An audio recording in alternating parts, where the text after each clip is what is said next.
আমাদের সৃষ্টিকর্তা, এই বিশ্বজগতের একমাত্র পরিচালক, তিনি হলেন মহান রাব্বুল আলামিন, আমাদের আল্লাহ। পবিত্র কোরআনের ২য় সূরায় সূরা বাকারায় আল্লাহ ঘোষণা করেছেন, আমি অবশ্যই তোমাদের পরীক্ষা করব কিছুটা ভয়, ক্ষুধা, জালমাল এবং ফল ফলানের ক্ষতি দ্বারা, আর তুমি ধৈর্যশীলদের সুসংবাদ দাও। এখানে আল্লাহ স্পষ্টভাবে বলেছেন তিনি আমাদের পরীক্ষা করবেন, এতে কোনো সন্দেহের অবকাশ নেই। প্রশ্ন হলো, কিসের মাধ্যমে তিনি আমাদের পরীক্ষা করবেন? আল্লাহ প্রথমেই বলেছেন ভয় দিয়ে। তুমি ভাবতে পারো ভয় দিয়ে পরীক্ষা কিভাবে হয়? তাহলে শোনো, তুমি হয়তো তোমার রিজিক নিয়ে দুশ্চিন্তায় আছো, ইনকাম নিয়ে উদ্বিগ্ন, বিয়ে, পরিবার, নিরাপত্তা, স্বাস্থ্য, জমি জায়গা, খাদ্য, এসব নিয়ে ভীত অবস্থায় আছো। এই চিন্তাগুলো, এই ভয়গুলো সবই তোমার ঈমানের পরীক্ষা। তুমি হয়তো ভাবো তুমি যে দেশে থাকো সেখানে সমস্যা বেশি, অন্য দেশগুলোর মানুষ হয়তো সুখে আছে। বাস্তবতা এমন নয়। বাস্তবতা হলো পৃথিবীর কোথাও মানুষ সম্পূর্ণরূপে চিন্তামুক্ত নয়।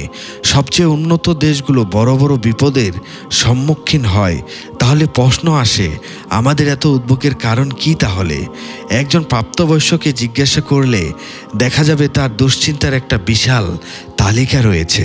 আর যদি জিজ্ঞাসা করা হয় এই চিন্তাগুলো কতদিন ধরে বয়ে বেড়াচ্ছেন, হয়তো বলবে 20 থেকে 30 বছর ধরে। তাহলে ভাবুন, এত বছর যাবৎ আপনাকে কে রক্ষা করেছে? অবশ্যই তিনি রক্ষা করেছেন, যিনি আমাদের সৃষ্টিকর্তা, আমাদের আল্লাহ।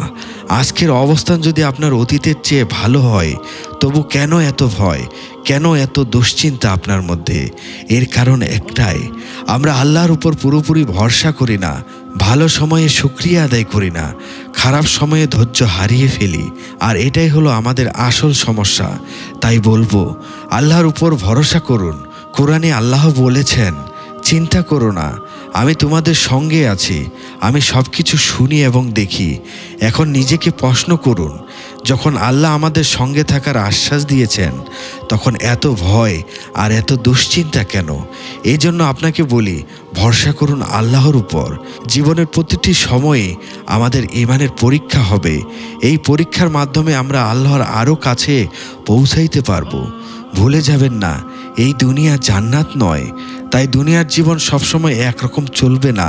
আল্লাহ কোরআনের শুরুতেই জানিয়ে দিয়েছেন তিনি আমাদের পরীক্ষা করবেন, কখনো ভয় দিয়ে, কখনো ক্ষুধা দিয়ে, কখনো অর্থ কষ্ট দিয়ে। আর যদি আমরা সত্যিকার ঈমানদার হই, তাহলে এই পরীক্ষাগুলো মেনে নিতে হবে। আপনার কাছে যদি প্রচুর সম্পদ থাকে, তাহলে মনে রাখুন আল্লাহ চাইলে নিমিষে সব কিছু নিয়ে নিতে পারে, যে কোনো মাধ্যমে। তখন প্রশ্ন জাগে, কেন আমার সাথে এমন হলো? কেন আমার সম্পদ ধ্বংস হলো? উত্তর একটাই, এটা আল্লাহর পরীক্ষা। অনেকে মনে করি যার বেশি সম্পদ, আল্লাহ বুঝি তার উপর সন্তুষ্ট হওয়ার কারণেই এত সম্পদ দিয়ে থাকে। কিন্তু সবসময় তা ঠিক নয়। আল্লাহ কখনো সম্পদ দিয়ে পরীক্ষা করেন, আবার কখনো তা কেড়ে নিয়ে। এই পরীক্ষার জন্যই তো আমাদের দুনিয়াতে পাঠানো হয়েছে। আপনার জীবন যদি কঠিন সময়ের মধ্যে দিয়ে যাচ্ছে, তবে মনে রাখুন আপনার থেকেও কঠিন সময়ের অনেক মানুষ বেঁচে আছে বা বেঁচে থাকবে। তাই সব সময় আল্লাহর দরবারে শুকরিয়া আদায় করুন, ভরসা রাখুন একমাত্র আল্লাহর উপর। প্রত্যেক মুহূর্তে চেষ্টা করুন ঈমানের পরীক্ষা পাশ করতে, যেন আমরা আল্লাহর নৈকট্য লাভ করতে পারি। আল্লাহ আমাদের সকলকে ঈমানের পরীক্ষায় সফল হওয়ার তৌফিক দান করুন। আমিন।